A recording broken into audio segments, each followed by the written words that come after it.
What's going on? Will Freeman, RevolutionaryLifestyleDesign.com, talking to you today about the four biggest human motivators in order. Starting with number one, which is force. Gun to your head, you're going to do anything. And governments, mafias, they know that force, fear of physical force, fear of torture is by far the biggest motivator. It's what keeps people paying taxes. It's what keeps people following laws. I mean, a lot of the laws, most people, myself included, would follow them regardless of the government. But it stops a lot of people from doing a lot of things. And, this is how governments, mafias, things like that accumulate so much money because they're willing to use force. Um, you know, you could have a 12-year-old with a gun rob you on the street and you're going to give him your wallet, your credit card, everything possible. Um, Number two, okay, is shame, which you might not realize, but shame is sort of what keeps a lot of people in school when they don't want to be in school. It keeps people together. They don't want to drop out. Everyone hated school, but you don't want to be a dropout. You don't want to drop out of university. You want to get a good job. It also keeps people doing a million other things for society, right? Like you don't run down the street naked. It would, for most people, it would take an incredible amount of pressure to get them to run through the street naked. For a lot of people, it would take actual threat of physical force to get them to do that. Okay. Um, Even for somebody that you love, very few people would be willing to go into a public place and go to the washroom, so to speak, to strip down completely naked and go to the washroom. Okay, a guy would be more willing to go off to war than they would to be able to absorb that kind of shame. So society is a lot of it's based on shame. There's so many things you can't do.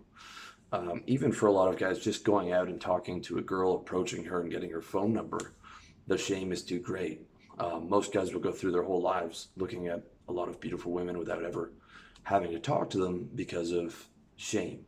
Okay.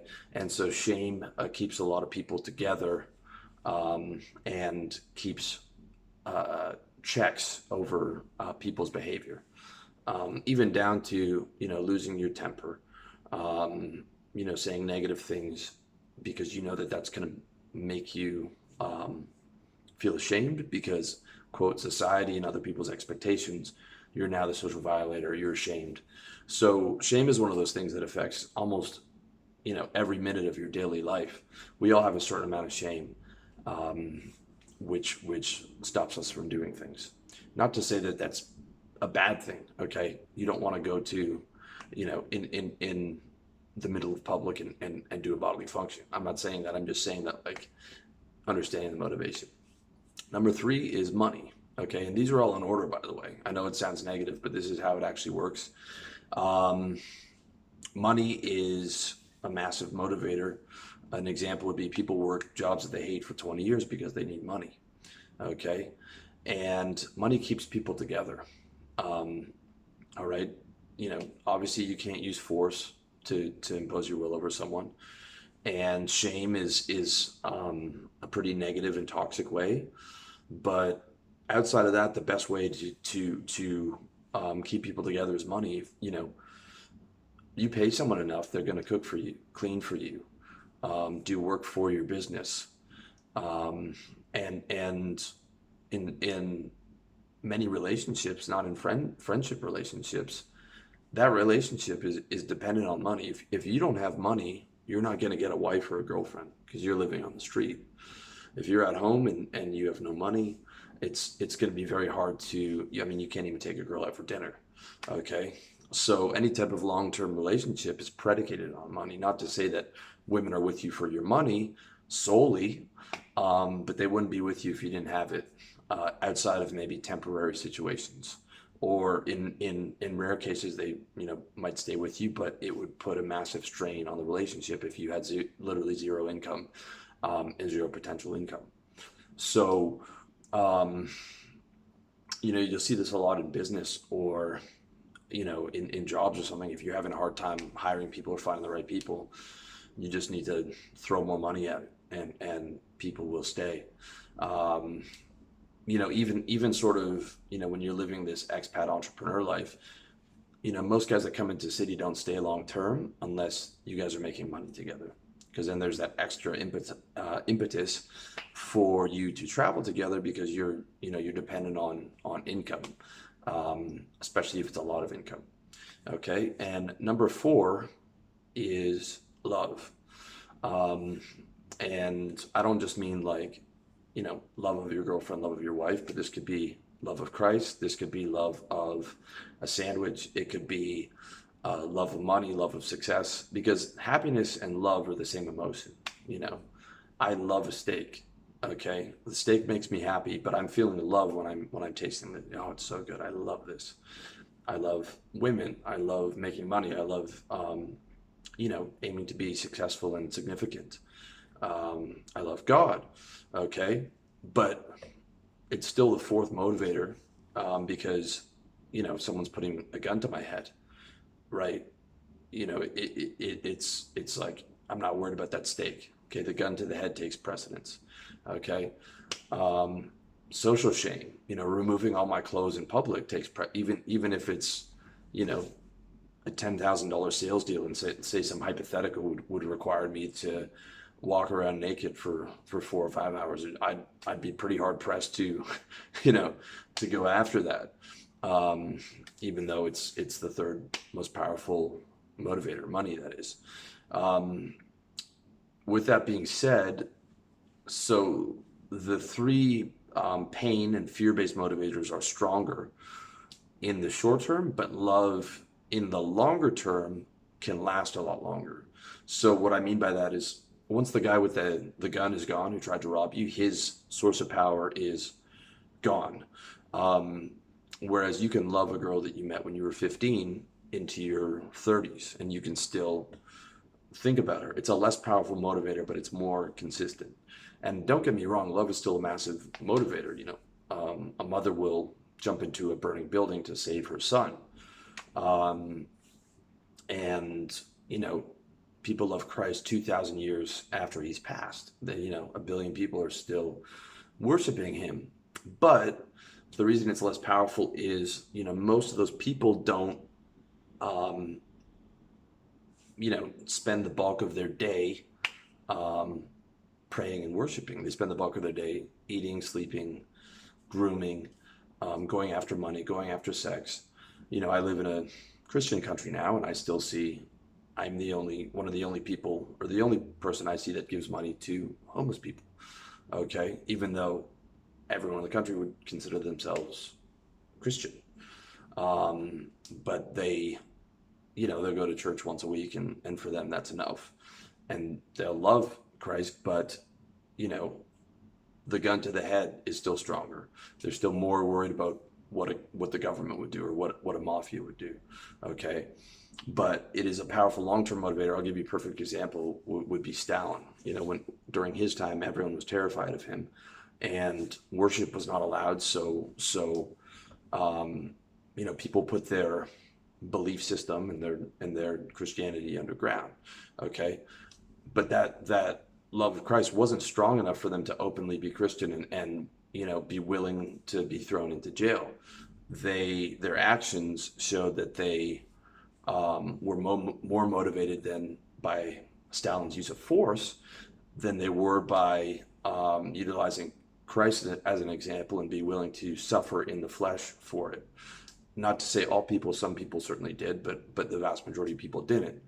Okay, but once Stalin was removed from power, okay, it was evident that people hated him, and he was no longer a motivator, and his philosophy died, and basically all his ability to motivate people died when he wasn't able to exert his force anymore, and now people came back to being Christian. They hadn't given up on that.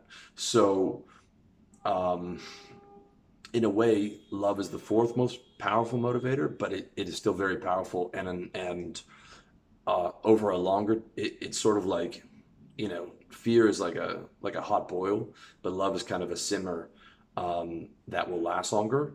and and can motivate people over a longer period of time. It's just rare where it's able to motivate people past greater than money, shame, force combined. Okay, so I hope you found this useful. These were uncomfortable revelations for me to realize, and uncomfortable to realize that they apply to myself as well, because I try and think of myself as a good person, but realizing that I operate like everyone else in a lot of ways from fear of force, fear of shame, fear of not having money, all these things. So, and I'm sort of talking about motivations in like, I guess a social or human sense. Obviously, like you've got motivations to be healthy and all these things, which maybe aren't defined on these four characteristics, but that was sort of an uncomfortable revelation. But I realized, and once I realized that, I realized, hey, you know what? How do I use this to my advantage? Well, make sure that the people I'm paid with are, or that I'm making money with, are getting paid well, knowing that that's their primary motivator. Also being able to accurately predict people's behavior, as opposed to 10 years ago being upset, if certain things, you expect loyalty, but you realize loyalty is like love, and that's the fourth motivator, right? And also being able to recognize that the kind of success and the kind of things that you want means being willing to do things that other people don't do. So it means being willing to absorb more shame than the average person was. It's shameful, to call 100, cold call 100 people a day. You're not raised to do that. You're raised to be polite. It's shameful to push past 3 or 4 objections. It's shameful to approach girls on the street, or maybe shameful is not the right word. It can generate states of shame, but when you are able to be courageous in the face of fear, and you're able to absorb that without it rocking your sense of self, and then you're able to get the kind of women you want. You're able to get the kind of success in business you want. And you recognize that, hey, a lot of this game of life is me being willing to do things that other people aren't willing to do, because there's stages to it. And every level you get higher, like there's pain between level 1 and level 2. There's pain between level 2 and level 3.